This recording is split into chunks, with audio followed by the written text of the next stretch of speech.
Ekonomi Indonesia di persimpangan jalan, trust issue, investor pergi, dan korupsi yang menggurita. Halo, sahabat EvoLife TV. Kita kembali lagi dengan pembahasan mendalam tentang kondisi ekonomi Indonesia yang semakin menjadi perhatian publik. Ada dua isu besar yang mengguncang dunia usaha, terutama bagi para pemain kelas berat. Pertama, menurunnya kepedulian pemerintah terhadap investor besar, baik lokal maupun asing. Kedua, melemahnya kepercayaan publik terhadap stabilitas ekonomi nasional. Lalu, apa dampaknya bagi kita semua? Mari kita kupas bersama. Fokus pembangunan first trust issue. Kemana arah kebijakan? Dalam beberapa waktu terakhir, perhatian pemerintah tampaknya lebih banyak tersita oleh proyek-proyek besar yang terlihat megah, seperti pembangunan infrastruktur monumental dan gagasan bank emas.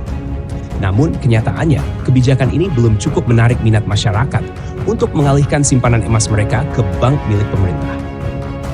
Masalah mendasar yang muncul adalah kepercayaan publik yang semakin menurun. Trust issue ini menjadi tantangan terbesar dalam menjaga stabilitas ekonomi. Meskipun tingkat popularitas Presiden terpilih Prabowo masih terbilang tinggi, pertanyaannya adalah, sampai kapan ia bisa mempertahankan dukungan ini? Di sisi lain, beban ekonomi yang kita hadapi saat ini juga tidak lepas dari utang negara yang terus menumpuk. Dalam satu dekade terakhir, utang pemerintah hampir mencapai 7 triliun. Dan sayangnya, banyak di antaranya digunakan untuk kebutuhan konsumtif yang tidak memberikan manfaat ekonomi berkelanjutan. Ketimpangan ekonomi, oligarki semakin kaya, investor menjauh. Kondisi ini semakin diperburuk oleh ketimpangan ekonomi yang semakin tajam. Oligarki semakin makmur, tetapi kontribusi mereka terhadap pendapatan negara tidak signifikan. Sementara itu, para pengusaha besar di luar oligarki dan BUMN justru semakin terhimpit. Kita berbicara tentang sekitar 20.000 perusahaan dan individu yang memegang hampir 30% dari perputaran uang di Indonesia. Mereka bukan sekadar pelaku usaha, tetapi juga pemain utama di bursa saham. Namun saat ini, bursa saham Indonesia justru mengalami tekanan berat. Indeks harga saham gabungan terus merosot, bahkan sempat menyentuh angka 6.200. Ini menunjukkan bahwa banyak perusahaan besar mengalami kesulitan. Nilai tukar rupiah terhadap dolar mencapai titik terendah sepanjang masa, menandakan bahwa banyak investor asing menarik dananya dari Indonesia.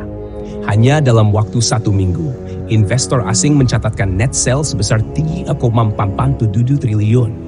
Sebagai pukulan tambahan, Morgan Stanley menurunkan peringkat Indonesia dalam indeks CI dari equal weight menjadi underweight. Ini sinyal buruk bagi ekonomi nasional karena menunjukkan bahwa kepercayaan global terhadap prospek ekonomi Indonesia mulai melemah. Jika dalam waktu dekat pemerintah tidak mengambil langkah konkret untuk memberikan stimulus ekonomi atau menstabilkan pasar keuangan, trust issue akan semakin membesar dan memperburuk situasi.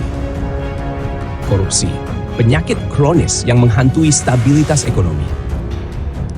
Di tengah ketidakpastian ini, ada satu hal yang menjadi titik terang bagi pemerintahan Prabowo, yaitu langkah tegas kejaksaan dalam memberantas korupsi. Salah satu kasus yang mencuri perhatian publik adalah dugaan pengoplosan Pertamax dengan Pertalite yang memicu kemarahan masyarakat luas. Tagar-tagar viral di media sosial bermunculan sebagai bentuk protes terhadap praktik korupsi yang masih merajalela. Kita tentu mengapresiasi upaya kejaksaan dalam mengungkap kasus-kasus korupsi yang selama ini tertutup rapat. Namun, langkah-langkah ini harus lebih dari sekadar gebrakan sesaat. Jika ingin benar-benar memberikan efek jera, maka hukuman yang tegas harus diterapkan. Kita bisa belajar dari Tiongkok di bawah kepemimpinan Xi Jinping yang dalam 1 dekade terakhir memecat hampir 1 juta kader Partai Komunis yang terlibat korupsi, memiskinkan 10% dari mereka sebagai hukuman, menjatuhkan hukuman mati kepada ribuan koruptor sebagai langkah tegas. Apakah Indonesia siap melakukan hal serupa? Apakah kita memiliki keberanian untuk menindak tegas koruptor demi masa depan yang lebih bersih? Ini adalah pertanyaan besar yang harus dijawab oleh pemerintahan yang akan datang. Kita semua berharap pemberantasan korupsi ini tidak hanya menjadi alat politik semata, tetapi benar-benar dijalankan demi keadilan dan kesejahteraan rakyat. Kesimpulan, Indonesia di titik kritis. Kondisi ekonomi saat ini penuh tantangan, tetapi bukan berarti kita harus menyerah. Kepercayaan publik dan investor harus segera dipulihkan. Kebijakan ekonomi yang berpihak pada rakyat harus segera dijalankan. Korupsi harus diberantas tanpa kompromi. Jika tidak, kita hanya akan terus terjebak dalam lingkaran yang sama tanpa ada perubahan nyata. Jadi, bagaimana menurut kalian? Apakah pemerintah akan mengambil langkah tegas atau kita akan terus melihat ketimpangan semakin melebar? Tinggalkan pendapat kalian di kolom komentar.